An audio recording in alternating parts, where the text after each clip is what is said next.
Ashley Yoder facing off against Emily Ducote. This is going to be I believe, first fight in the main on the prelims. We have Ashley Yoder. She's 8-8. Pretty much 500 on her record. She is 1-4 in her last five. She is 35 years old and 5'7", 69.5-inch reach right there, going up against Emily Ducote, 12-8, 3-2 in her last five, 29 years old. She's going to be the shorter fighter here, 5'2", so 5-inch height disadvantage for her, and she's going to be having a bad reach disadvantage as well, 63-inch reach. So she's going to be the shorter, more compact fighter here. Just looking at their stats, I mean, Emily's been fighting in the UFC for about 3 fights now, so we do have some good tape on her, have good stats on her. Um, mainly, I think that before she got in the UFC, she had a pretty decent grappling game. She had some subs in her career. She had some pretty decent takedowns as well. But throughout her UFC career so far, I've just seen a lot of defensive grappling, right? Because she had to face Loopy in that fight, and she did do a lot of defensive grappling there. But I haven't really seen too much offensive grappling. So I think that mainly for her, it's going to be more of like a stand-up fight. She's going to have a nice compact kind of style where she's going to try to, fight really close to her kind of chest and do a nice tight kickboxing. In the UFC, like I mentioned, there's no takedown so far, so I think that she's going to try to make this a stand-up fight, and I think that might be where she could, run into trouble against a person like Ashley Yoder. Ashley Yoder is a long range kind of fighter, and she's going to have the range here definitely in this fight. She's a longer fighter. Primarily, she's a grappler. Um, I don't know if she has the best way to get it to the ground just because she does have like a 30% takedown accuracy, which isn't the greatest, especially going up against Emily's 90% takedown defense. So that's something to keep in mind. Ashley, I believe, is also coming off of like a 2-year layoff. So a lot of variables here, right? I mean, the last time that Ashley fought was in July 2021. Um, she could have improved her skill since then, whether it be in grappling or stand up. I don't know. I doubt it. I think that she probably is, going to be the same kind of fighter, but that's the thing. I just don't know whether or not she's going to come back the same or not. I mean, that's what you get with a 2-year layoff, right? You could have either way. Um, I think that for Ashley, though, if she does get it to the ground, I think that she might have a good chance of perhaps trying to get a sub or maybe controlling Emily there. Because, I mean, I think she's just the much bigger fighter here. But Emily has showed a pretty decent takedown defense thus far. I mean, 90%. Um, and just to tell you the odds right here, I mean, Emily right now, she sits at a minus 350.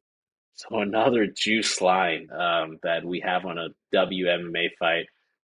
I don't like to see those juice lines, to be honest. She opened up at minus 600, by the way. So she opened at minus 600. Now it's been bet to minus 350. Um, just for me, I mean, I think that the pick is still going to be Emily just because she's been active a little bit more. She's been fighting a lot, even though she hasn't gotten like the like dubs all the time. She had that one dub against Jessica Penne, then got outclassed by Angela Hill, who's a pretty good striker in the division, ranked fighter, and then she lost to Loopy, obviously. I think the pick's still Emily though, because I don't know what Ashley Yonder is going to come back as, but like I say, I'm no play WMMA, so no money here for me. Maybe the over could be good though. I think the over 2.5 could be a decent parlay piece because both these tricks are pretty tough. Over 2.5 right now is minus 350. So I'll rather play the over 2.5 at minus 350 than play Emily Ducote at minus 350. That's just me though. So I could potentially see that as being a parlay piece because I do think this fight is going to go to decision. But other than that, pick is Emily, but no money here, maybe except for the over 2.5. Gerard, what do you think about this fight that we have here in the prelim right here? I think that Ashley Yoder, she'll yeah, like you said, 2-year layoff. The one thing that I did see that she was having success in terms of striking, when she puts combinations together with that long range, she's able to do some damage, as I've seen her do multiple times against Jinyu Frey. Um, but in that fight, as well as the Angela Hill fight, she has trouble with that pressure boxing, Hmm. and and yeah, in that fight, it was unanimous decision 30-27 all around in both those fights, and she was just having trouble with that multiple times in her career. And she's facing a girl, Emily Ducote, who's basically that exact type of fighter who will have that pressure boxing in your face, and she has good counter striking, and she's been active and against quality opponents. And Yoder's coming back on a 2-year layoff. Yeah, Ducati is probably gonna win this, but again, minus 350 women's MMA.